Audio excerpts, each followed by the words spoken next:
Bismillahirrahmanirrahim. Assalamualaikum warahmatullahi wabarakatuh.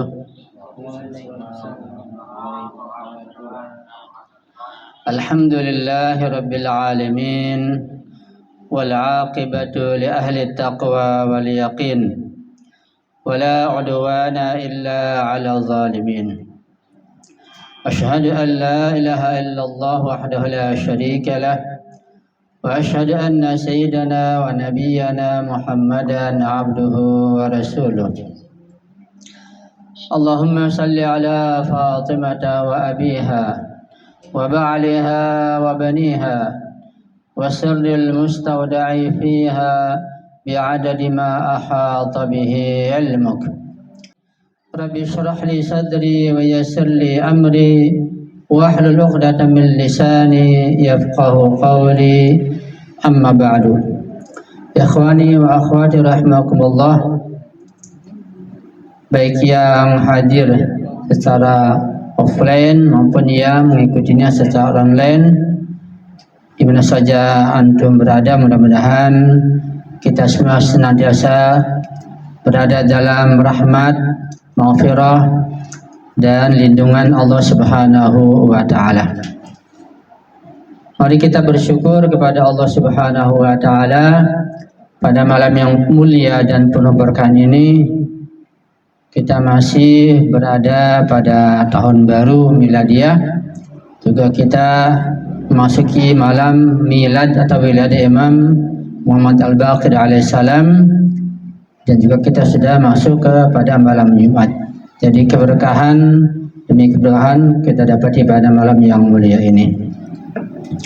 Jadi kita bersyukur yang tak terhingga kita sampaikan kepada Allah Subhanahu wa taala betapa nikmatnya kita berwilayah kepada Ahlul Bait yang tidak dirasakan dan tidak dimiliki oleh bukan saja oleh non muslim, bahkan sebagian muslim pun tidak menikmati nikmat wilayah ini. Ini kita syukuri bahwa kita setiap kali ada acara milad atau wiladah imam kita bergembira, kita menyambut imtidad panjangan dari risalah Rasulullah tersebut. Alhamdulillahirabbil alamin. Nyangkut masalah pembahasan kita tentang kitab Al-I'tiqadat pada pertemuan yang lalu, Jumat yang lalu, pertemuan yang kedua itu tanggal 26 bulan 12 2024, kita sudah membahas beberapa hal mengenai muqaddimah yang disampaikan oleh muallif Syekh Saduq. Pertemuan ketiga ini kita masuk kepada tahun 2025, tanggal 2 bulan pertama bulan 1 tahun 2025. Dan pada pertemuan yang lalu kita sudah membahas tentang muqaddimah dari mu'alif, yaitu tentang Bismillahirrahmanirrahim. Kita ulang sedikit. Beliau menyinggung hadis qudsi yang berbunyi bahwa kullu amrin zibalin lam yuzkar bismillahi fihi fahuwa abtar. Setiap perkara, setiap perbuatan, setiap amal ibadah apapun, setiap aktivitas apapun yang baik, yang halal, yang tidak menyebutkan bismillah di dalamnya, maka itu akan terputus rahmatnya dan keberkahannya serta kebaikannya dari Allah, serta tidak ada manfaat ukhrawinya. Bahkan Imam Ali juga sudah kita bahas menyatakan, ketika kamu membuka suatu urusan, suatu perkara, suatu pekerjaan, baik yang kecil maupun yang besar, maka mulailah dengan ucapan Bismillahirrahmanirrahim, yang kata beliau maknanya adalah asta'inu ala hadzal amri billahi ta'ala. Aku minta bantuan, aku minta tolong kepada Allah atas perbuatan yang akan aku lakukan ini. Kemudian tentang alhamdulillah, Rasulullah bersabda, kullu kalamin lam yubda fihi bilhamdi fahu akhta. Setiap kalam, setiap ucapan, utamanya misalnya mengajar atau ceramah, yang tidak diawali dengan alhamdulillah, maka dia juga akan terputus. Kan para penceramah biasa mengulangi ucapan alhamdulillah setelah salam. Bahkan hadis yang lain Rasul sabda, tidak ada suatu apapun yang paling Allah cintai selain ucapan alhamdulillah. Karena itu Allah memuji dirinya sendiri. Walidzalika asna bihi ala nafsihi. Dan sudah saya singgung bahwa alhamdulillah itu meliputi Allahu Akbar dan meliputi tasbih. Jadi bahwa alhamdulillah lebih padat, lebih dalam dan lebih luas maknanya dibanding Allahu Akbar, juga dibanding subhanallah. Alhamdulillah meliputi makna Allahu Akbar dan meliputi makna subhanallah. Itu sudah saya singgung ala kadarnya. Kemudian juga ada perintah atau anjuran Imam Ja'far Shadiq agar kita membaca alhamdulillahirabbil alamin 4 kali di pagi hari dan 4 kali di sore hari. Kata beliau, siapa yang mengucapkan alhamdulillahirabbil alamin 4 kali di pagi hari, 4 kali di sore hari, maka dia telah menunaikan syukurnya kepada Allah Subhanahu wa ta'ala. Itu tentang alhamdulillahirabbil alamin. Berikutnya tentang makna wahdahu la syarikalah, yang menunjukkan tidak ada sekutu bagi Allah. Allah esa, Allah tunggal. Yang nanti kita akan bahas lebih dalam lagi insyaallah. Dari Imam Ma'sum mengatakan bahwa yang terkandung dalam ungkapan wahdahu la syarikalah adalah adanya keimanan, adanya ikrar, adanya ma'rifah, adanya tasdik dan taslim, penyerahan total kepada Allah. Juga adanya ikatan hati tentang keimanan dan ridho bahwa Allah itu Maha Esa. Jadi makna wahdahu la syarikalah cukup dalam, meliputi beberapa hal yang sudah saya singgung pada kajian yang telah lalu. Kemudian sampai kita pada ungkapan sholawat yang sudah saya singgung pada surat Al-Hajj ayat 56, menyinggung masalah sholawat, tentang sebab turunnya dan juga ganjarannya dan lain sebagainya. Kemudian terakhir wa hasbunallahu wa ni'mal wakil, yang juga ini merupakan salah satu zikir atau doa yang seharusnya kita dawamkan. Imam Ja'far Shadiq mengatakan, aku heran orang yang merasa takut, kenapa dia tidak berlindung dengan zikir hasbunallahu wa ni'mal wakil. Jadi kalau merasa takut, maka ucapkanlah dan dawamkanlah zikir hasbunallahu wa ni'mal wakil. Ketika memahami maknanya, maksud dan tafsirnya, maka akan hilang rasa takut. Karena yang maha kuat, maha kuasa, maha segala-galanya adalah hanya Allah Subhanahu wa ta'ala. Itu manfaat zikir hasbunallahu wa ni'mal wakil dari Imam Ja'far Shadiq alaihissalam. Sampai di sini yang kita bahas pada kajian yang lalu. Sekarang kita masuk pada pertemuan yang ketiga. Masuk pada bab pertama, yaitu babun fi sifati i'tiqadil imamiyati fit tauhidi. Bab tentang sifat i'tiqad imamiyah, syiah imamiyah di dalam masalah tauhid. Qala Syekh Abu Ja'far Muhammad bin Ali bin Al-Husain bin Musa bin Babawai Al-Faqih Al-Musannif di hadzal kitab, bahwa musannif kitab ini, pengarang kitab ini, Syekh Saduq berkata, apa kata beliau? I'lam anna i'tiqadana fi tauhidi anna Allah tabaraka wa ta'ala wahidun ahadun laisa kamitslihi syai'un.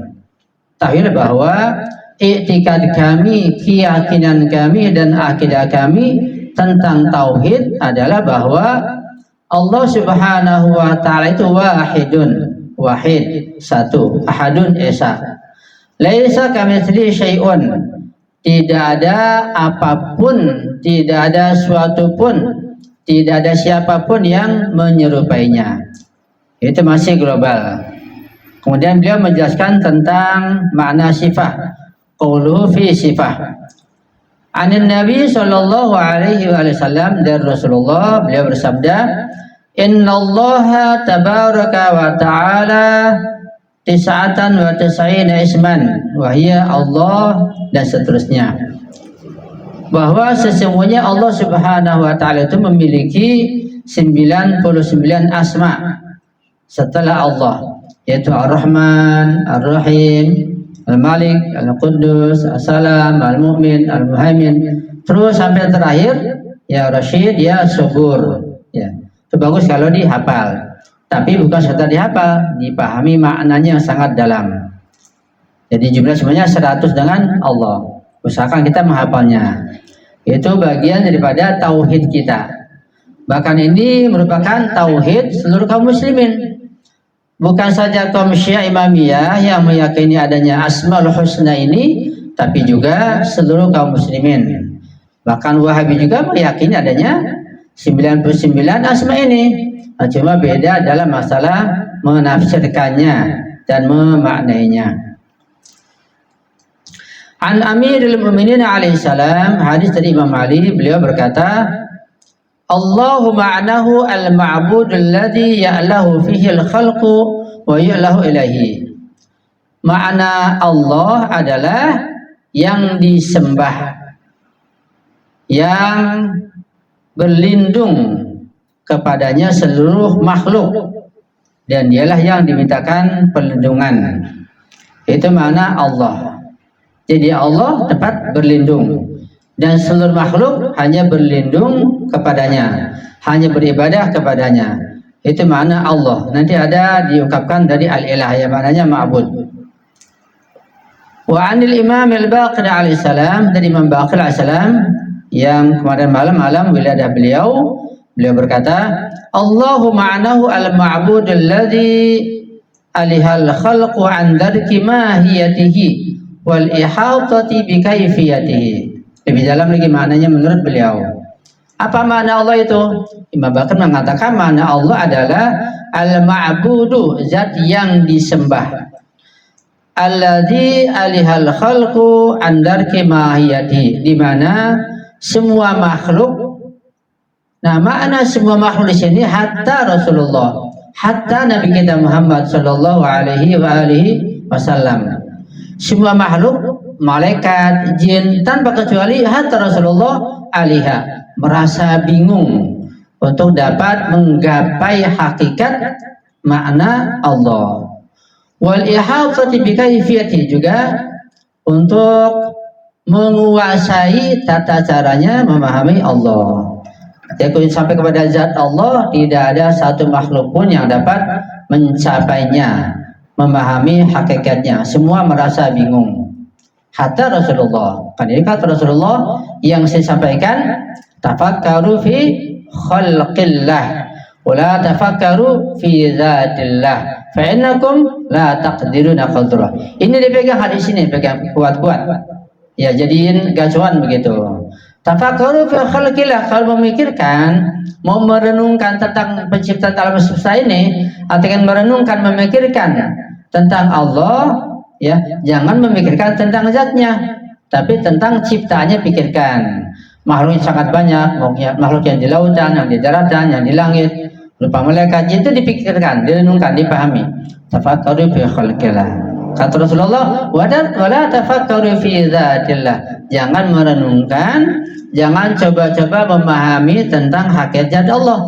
Fa innakum la taqdiruna qadra. Kita tidak akan sampai memberikan zat Allah. Nanti malah berakibat jadi adanya penyembahan patung, adanya tasbih, nanti kayak keyakinan madzhab Wahabi. Mentasbih Allah punya tangan, Allah punya kaki, Allah punya mata. Nauzubillah, itu jelas-jelasan bagian daripada syirik. Ya, mereka selalu bergembar-gembor syirik-syirik, bila-bila mereka malah jatuh pada kesyirikan yang nyata, yang jelas, karena tidak paham masalah tauhid yang benar. Ya, jadi harus berhati-hati tentang masalah zat Allah. Yang kita boleh memikirkan, yang boleh kita dalami, yang kita pelajari semampu kita tentang asma Allah, tentang sifat-sifat Allah, semampu mungkin. Itu pun tetap perlu alat, ya, nggak sembarangan. Kalau mau menyelam tanpa alat, ya tenggelam juga. Tentu perlu alat, dan juga perlu pembimbing. Tanpa pembimbing, ya tenggelam juga. Walaupun asma Allah kita disuruh mendalaminya, tapi perlu alat, perlu ada tahapan-tahapannya, dan juga ada pembimbing. Nanti kalau nggak ada pembimbing, ya akan kelelep juga, berbahaya. Wa an Abil Hasan Musa bin Ja'far alaihissalam su'ila an ma'ana Allah. Jadi Imam Abul Hasan Musa bin Ja'far Beliau ditanya tentang mana Allah. Faqala, beliau menjawab, istawla ala ma daqqa wa jalla. Mana Allah artinya yang menguasai di atas sesuatu yang sangat detil, yang sangat teliti maupun yang sangat besar. Artinya Allah menguasai seluruhnya ini. Ar-Rahmanu 'alal 'arsyis tawa. Ya, yang Wahabi mengatakan Allah beristiwa ada di langit. Nauzubillah, Allah punya tempat. Bagaimana Allah menciptakan tempat? Kalau Allah bertempat, dan tempat ada dulu. Jadi bingung. Itulah kalau tidak berhati-hati dalam masalah tauhid. Apalagi kalau mengharapkan filsafat. Filsafat diharamkan nggak apa-apa kalau filsafat barat. Kalau filsafat ya kayak filsafat Mula Sadra, Al-Tubai, Ibnu Sina dan yang lainnya diharamkan, ya berarti sangat keliru. Ya. Itu sekilas makna Allah dari para Imam Sum. Saya akan menjelaskan secara lebih detail lagi karena masalah waktu. So, dengan isi kitab yang kita baca, kitab Al-I'tiqadat yang ada pada kita. Wa an Imam Al-Hasan Al-Askari, dari Imam Hasan Al-Askari, beliau berkata, Allahu huwallazi yata'allahu ilaihi 'indal hawaiji wasyada'idi kullu makhluqin. Bahwa makna Allah artinya zat di mana seluruh makhluk itu menuju kepadanya ketika memiliki berbagai macam kebutuhan dan ketika mereka mengalami syada'id, peristiwa yang menakutkan, ya yang mengerikan, yang mencengangkan atau menakjubkan. Di sini artinya bahwa secara fitrah itu manusia pada kondisi tertentu ketika sangat membutuhkan, tidak ada lagi yang lain yang membantu, atau di saat-saat kepepet, di saat-saat misalnya nyawanya, ajalnya sudah sangat dekat, maka dia beliau pada zat yang maha segala-galanya, itu Allah Subhanahu wa Ta'ala. Itu biasanya fitrahnya bangkit pada saat yang kepepet. Pada saat misalnya tersebarnya COVID, ada orang-orang yang terkena COVID, ya dia nggak berdaya, sudah pasrah. Nah, di situ baru kembali kepada Allah. Kalau hajat masih ringan, sakit masih ringan, ya masih biasa, masih maksiat, terus saja maksiat. Makin dahsyat sampai sakit kanker, jadi 4, nah baru kepada Allah. Begitu. Itulah bahwa Allah tempat seluruh makhluk kembali, ya memohon kepadanya pada kondisi tertentu. Nah, kita jangan sampai begitu. Kita pada kondisi normal, pada kondisi sehat, kita harus tetap menuju kepada Allah. Apalagi pada kondisi sakit. Ya. Di sini kata beliau, "Endan qita'ir raja min kulli man huwa dunahu wa taqatul asbab min jami' ma siwahu." Bahwa makhluk itu ketika tidak ada harapan lagi dan seluruh sebab-sebab telah terputus dari yang lainnya, maka dia terpaksa menuju Allah Subhanahu wa Ta'ala. Seperti ada seorang bertanya tentang Allah pada Imam Ja'far Shadiq, ya. Kata Imam Ja'far, pernahkah kamu naik perahu di lautan? Iya pernah. Pernahkah perahu kamu pecah dan situ udah putus asa? Iya pernah, Imam.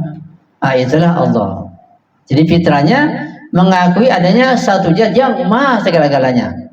Itu timbul fitrah itu pada saat pada kondisi kita sudah kepepet, pada saat makhluk manusia kepepet. Dan fitrah itu rupanya ada pada semua makhluk, pada hewan juga.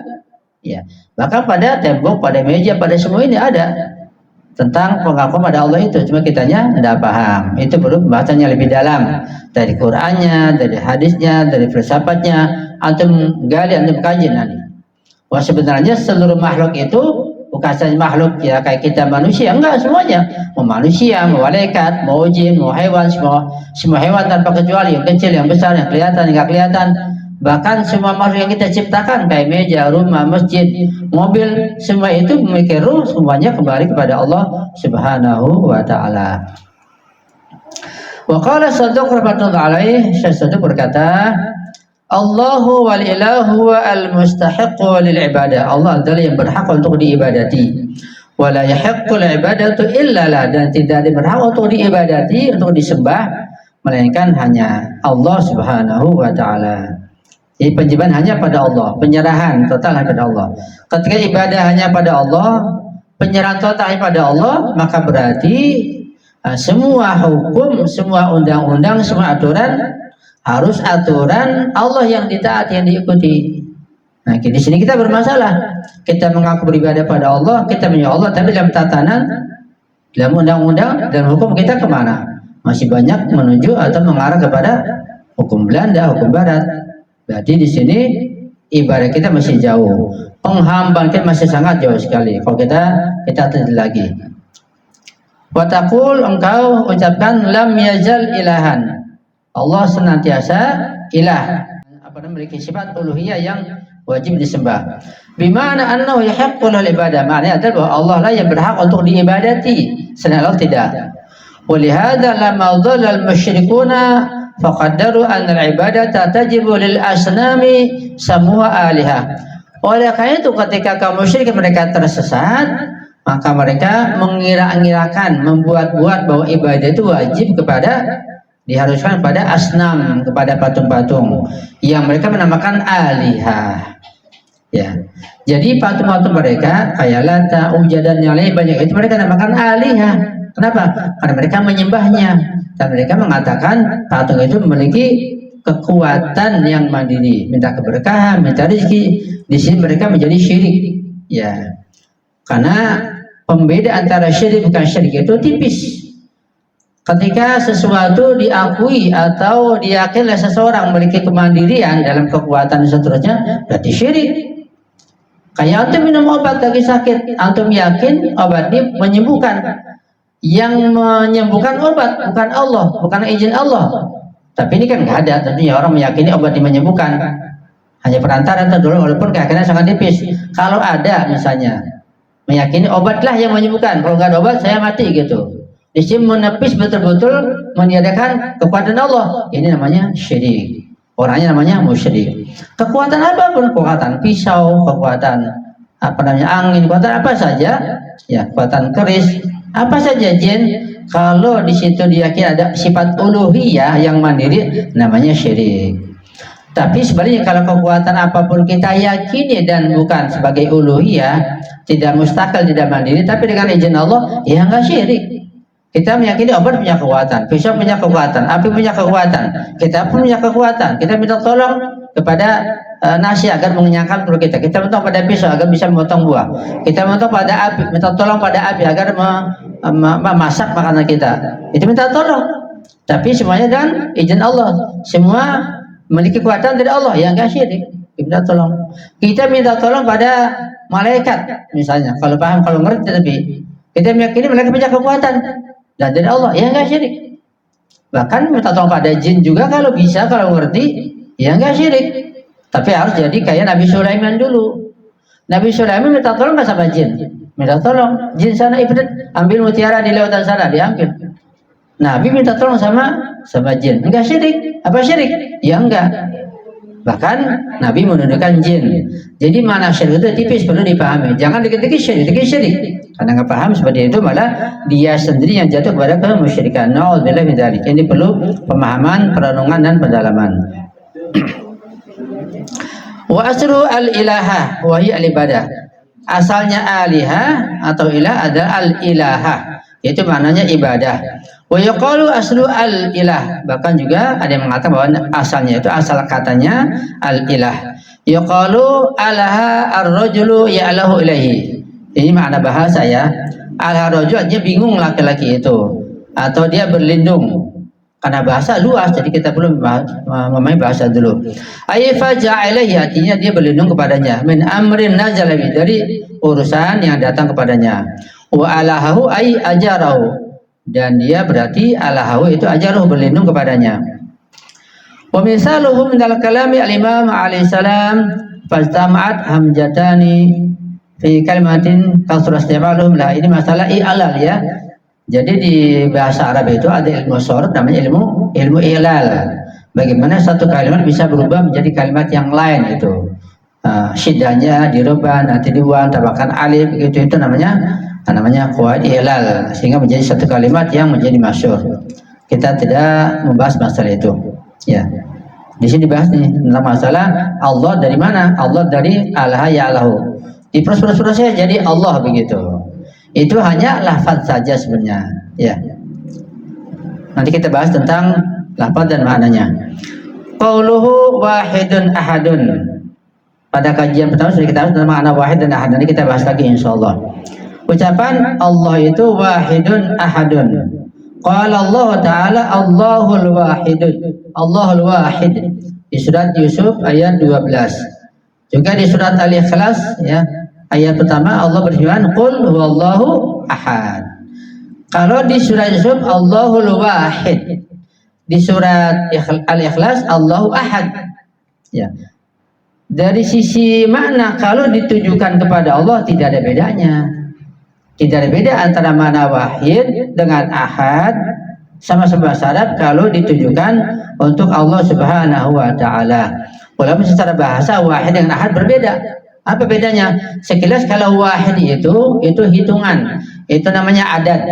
Berarti ada 1, ada 2, ada 3. Namanya wahid. Ya. Kalau kita menghitung dari pertama itu wahid namanya, bukan ahad. Misalnya wahid, isnin, salasa, arba. Kita pilih pertama itu wahid, bukan ahad. Karena wahid adad hitungan. Kalau ahad itu bisa bermakna lain, ya. Bisa bermakna salah satu, bisa bermakna esa. Tapi baik wahid maupun ahad, kalau diterapkan untuk Allah maknanya sama. Misdaknya satu, tidak beda. Tapi untuk selain Allah dalam penggunaan bahasa Arab berbeda. Itulah luasnya bahasa Arab. Andil Imam Abil Mu'minin alaihissalam indal qala fi anna Allah wahid ala arba'ati aqsamin. Ini sudah kita bahas, kita ulang sedikit bahwa makna wahid atau ahad itu ada 4 bagian. Wajhani minha la yajuzani 'ala Allah azza wa jalla wa wajhani yasbutani fihi. 2 bagian kata wahid atau ahad yang kita tunjukkan pada Allah itu tidak boleh, tapi 2 dibolehkan. Tergantung maknanya, ya. Apa 2 yang tidak boleh, apa 2 yang dibolehkan? Kita baca. Fa ammal ladzani la yajuzani 'alaihi fa qaulul qail wahidun yaqsud bihi babal a'dad. Seseorang yang mengucapkan Allahu wahid atau Allah ahad, kalau maknanya yang dimaksud adalah Allah itu satu sebagai satu hitungan, berarti ada 2, ada 3, maka nggak boleh, itu musyrik, ya. Sebab wahid adad, ya. Fahada ma la yajuz, ini tidak boleh. Kalau seseorang mengucapkan wahid atau ahad atau esa atau satu, tapi maksud wahid, ahad, esa di situ sebagai hitungan, sebagai adat, berarti ada 2, ada 3, itu tidak boleh kata Imam Ali. Li'anna ma la thaniya lahu la yadkhulu fi babil adad. Karena sesuatu yang tidak ada 2-nya tidak masuk ke babul adad. Ketika 1 ya 1, ketika nggak ada 2-nya, apalagi 3 gitu. Amma tahu annahu kufru man qala salisu salasa. Tidak akan boleh bahwa orang yang mengatakan salisu salasa itu kafir, itu ucapan kaum Nasrani, Trinitas. Innallaha salisu salasa, punya 3 oknum, 3 kekuatan, Tuhan, Tuhan Bapa dan Rohul Kudus. Itu yang pertama Anda boleh. Jadi ketika kita meyakini Allah Esa, bahkan kita mengatakan bahwa dasar kita Pancasila ada 5. 1 ketuhanan yang Maha Esa. Tapi apa makna Esa? Tergantung mana masing-masing. Kalau ditanya apa anti makna Esa? Kalau dia mengatakan makna Esa ya 1, hitungan biasa, berarti itu musyrik. Itu nggak boleh. Yang kedua, yang nggak boleh juga. Wa qaulul qail, ucapan seorang yang berkata, huwa wahidun minan nas. Makna wahid, makna ahad, makna satu esa adalah seperti manusia, begitu. Atau ada sedikit kemiripan. Yuridun naw'a minal jins, dia menghendaki adanya kemiripan dengan jenis manusia. Fahada ma la yajuzu, ini nggak boleh kata Imam Ali. Li'annahu tashbihun, karena ada tashbih di situ, penyerupan. Wa jalla rabbuna an dzalika wa ta'ala, Allah Maha tinggi, Maha suci itu semua. Nah, di sini kita lihat bahwa Wahabi, mazhab Wahabi, ya mazhab yang sangat dangkal, sangat buruk, naudzubillah, jatuh terjebak pada masalah tashbih di sini. Karena mereka terang-terangan, jelas-jelasan mengatakan dan mempromosikan lagi, mengajak pakai dalil lagi. Ya Allah itu ada matanya, Allah ada tangannya, Allah ada kakinya. Walaupun mata Allah, kaki Allah, tangan Allah tidak seperti manusia. Iya, bahkan hewan aja kan beda tangannya. Iya. Ini masuk pada kemusyrikan. Ini iman sudah wanti-wanti bahwa ucapan seperti itu mengatakan ada keberadaan manusia bagian daripada tashbih. A'udzubillahi min dzalik. Kita berlepas daripada akidah Wahabi semacam itu, harus dihindari. Mereka karena tidak mampu menggali akidah dengan dalam, dengan akalnya mengharapkan filsafat, akibatnya jatuh pada kemusyrikan yang sangat jelas. Mereka mengejar-ngejar kita, memusyrikan kita, mereka malah jatuh pada kemusyrikan duluan, gitu. Ya, naudzubillah min dzalik. Jangan sampai kita wafat dalam keadaan meyakini itu. Naudzubillah, hati-hati. Itu tidak boleh. Jadi mentasbihkan Allah, memiripkan Allah dengan hatta dengan gambaran di mana kita tidak boleh. Karena sudah jelas bahwa Allah itu laisa kamitslihi syai'un wa huwa samiul basir. Wa lam yakul lahu kufuwan ahad. Ya.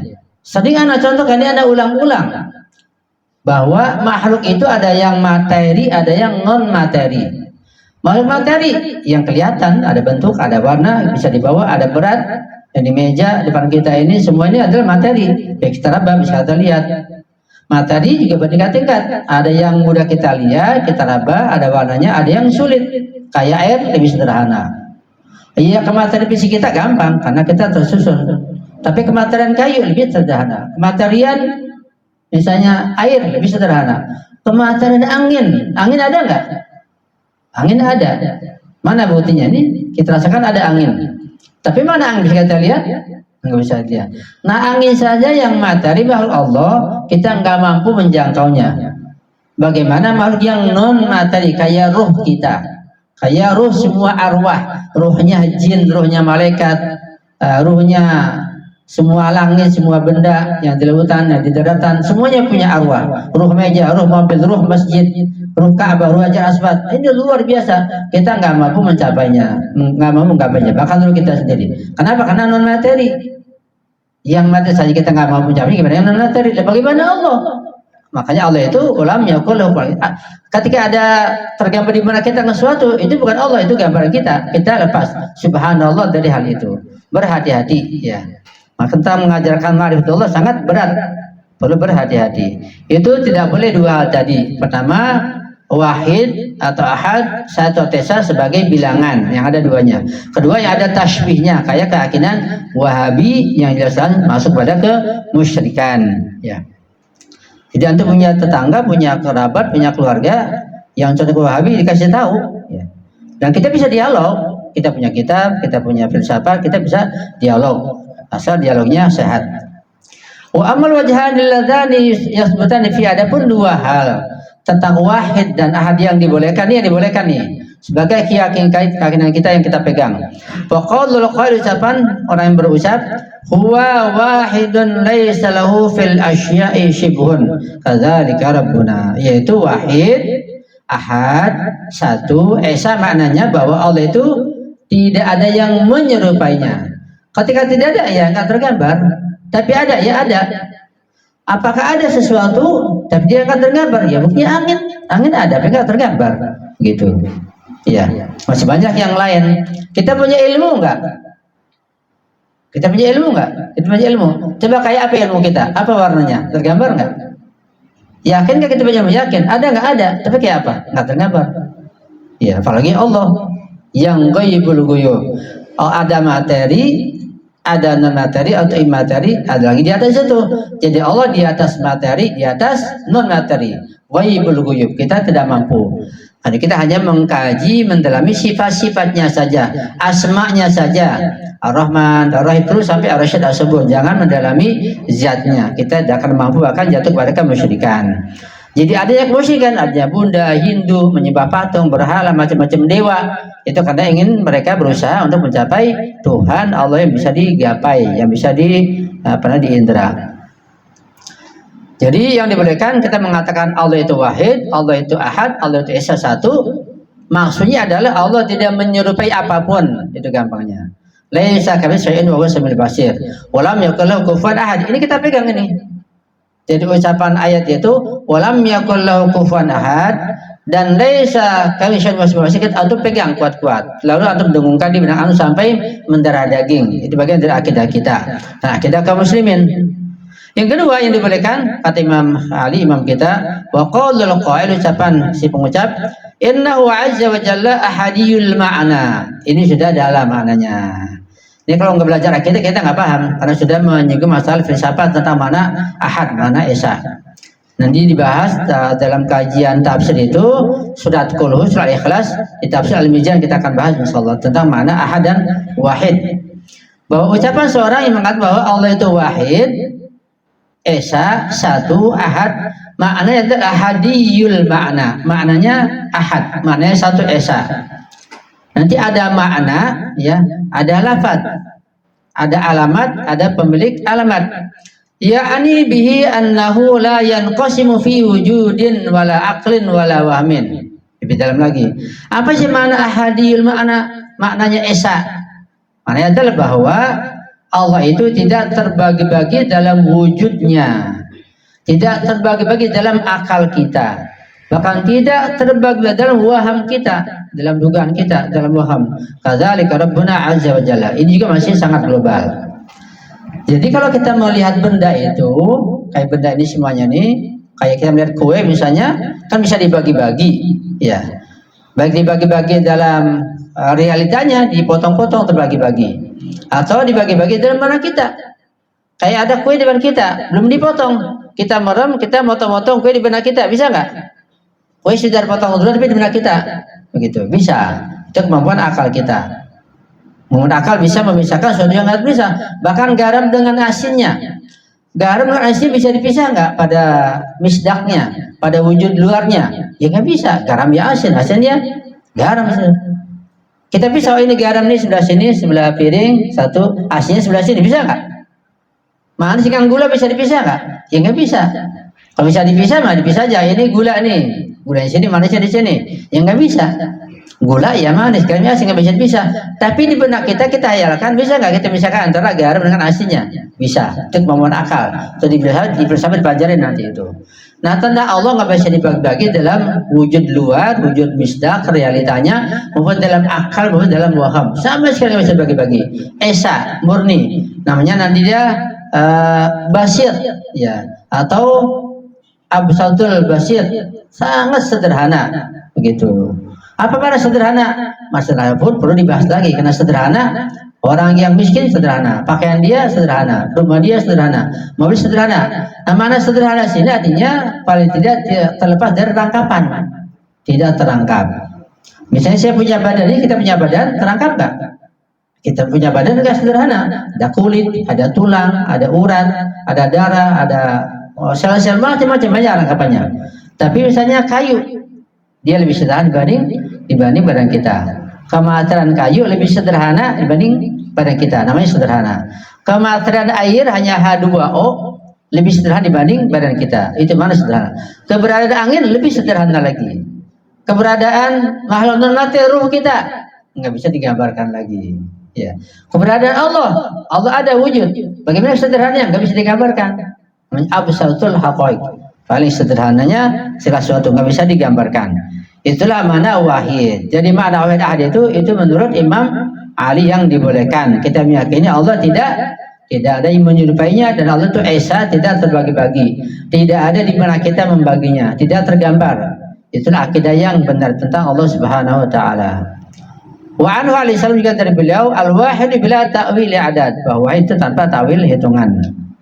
Mungkin sampai di sini sekedar gambaran masalah tauhid yang perlu kita yakini, yang kita bersihkan tauhid dari berbagai kesyirikan, dari berbagai kotoran pikiran kita yang terkadang menggambarkan tentang Allah yang tidak benar.